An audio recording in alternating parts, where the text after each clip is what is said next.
And if you're not familiar with this game, it is a fantastic game. I've played this a couple times in the past. It's always been a blast. I do recommend this one, and I think it is excellently designed. This new version is actually going to be playing down to as low as 2 players with a new set of rules to accommodate that. But it's also going to be featuring artwork by Ian O'Toole, as well as some deluxified components. But something that I really love about this game is the amount of variability it gives you from game to game, because at the start of each game, you're going to be putting out a bunch of scoring tokens at the top of the board here. And this is essentially dictating the order of scoring for particular objectives as you play the game. And since these are all randomized, you're going to get a completely different order of objectives depending on the game that you play. And this can drastically change what you're going to be investing in sooner in the game. And you can also choose to maybe forego one so that you're better prepared for others. So it's always a balance of deciding what you want to invest in and what opportunities arise for you to be able to do so. Because this is a game where you can actually take 2 actions on your turn using this really neat action board that's located at the bottom of the board.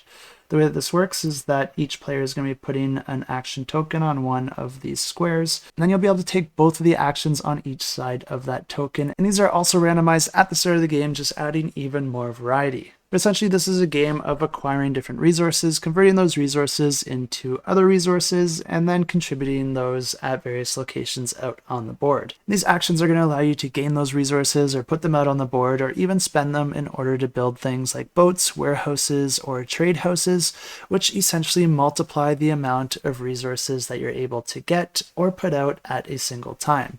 But a really cool feature of this game is that anytime that you take an action location, you're not actually blocking the other players from taking that action, but anytime that a player takes an action that has already been used, they're going to be putting their action token on top of the tokens that are already there.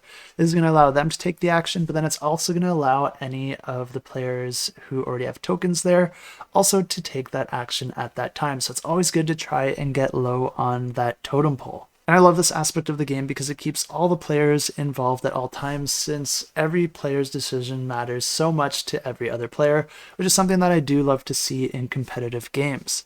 But the stacking is also really important for another reason, because anytime that a stack of tokens reaches a height of 4 tokens, that's going to be triggering the next scoring objective to activate. This means that the scoring is going to be activating based on the player's decisions, and if a player wants to rush one of those scoring tiles, they can try to get more tokens on a single spot to try and trigger that. And another thing that I really like about the actions in this game is that since there's so many variables that go into deciding where you want to put your action token, like the stack of the tokens that's already there, or maybe if you want a particular action, you still have 3 possible locations that you can go to get that one specific action.